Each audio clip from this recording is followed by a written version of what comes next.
affect the imaginative process in a terrific way. And there's no question about it, the biggest example of that in A Gentleman in Moscow are the two young girls in the book.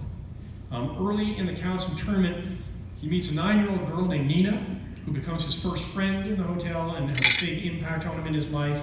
Many years later, in his 50s, he's asked to keep an eye on a 5-year-old girl named Sophia, and she has a profound effect on him. And there's no question about it. The invention and creation of Nina and Sophia is absolutely influenced by the fact that when I had the idea for this book, my daughter was 5, and when I finished writing it, she was 9.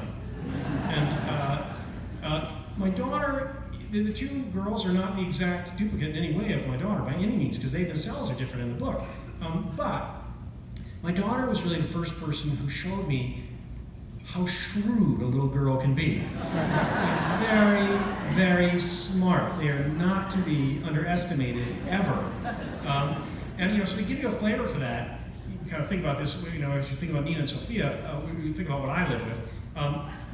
Well, here, New Year's Day last year, New Year's night, my wife, my 2 children, we go out to dinner, the 4 of us, and I say, hey, it's New Year's night. Why don't we go around the table and we'll share resolutions?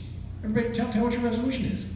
And without skipping a beat, my daughter, who at the time was 11, says, Dad, don't you think you should be less focused on your New Year's resolutions and more focused on your bucket list?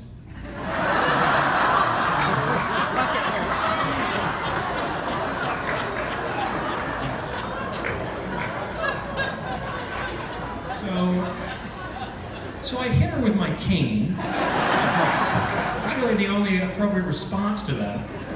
So when my daughter was 5 and my son was 8, their favorite restaurant in New York City, by far, was this little place, a little Italian place called Paul and Jimmy's in our neighborhood. It's 3rd-generation family-owned. Spaghetti meatballs, chicken parm, veal salt and boca. Real classic old-school place. Now my kids love the food. But what they really liked about the restaurant was how they were treated by the staff.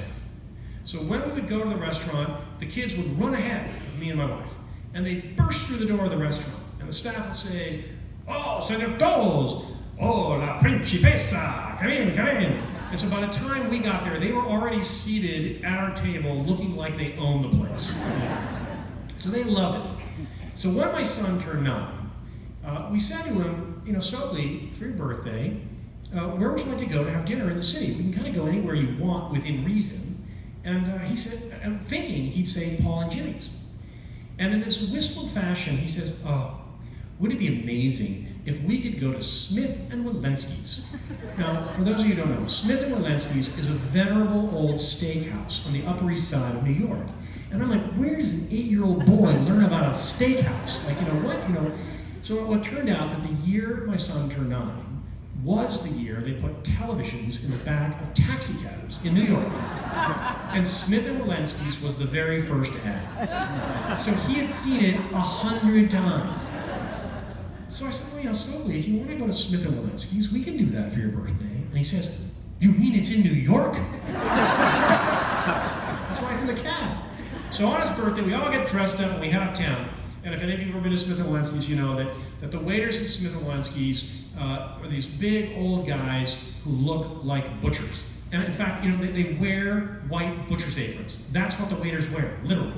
So we come in and we get seated in our booth, and the waiter comes over, and this 6-foot-tall, 60-year-old guy in a butcher's apron. He says, all right, welcome to Smith & Walensky's. Let's get down to business. What are you going to have tonight to drink, ma'am? A martini, good choice. For you, sir, another martini, well done. For you, lad, Coca-Cola, it's on its way. And what about for the little baby? Now the second he says this, he realizes he's made a terrible mistake from the expression on my daughter's face. And so after a moment of silence, my 5-year-old daughter says to this 6-foot-tall guy in a butcher's apron, she says, I am not a baby. At the other restaurant, they call me La Principessa.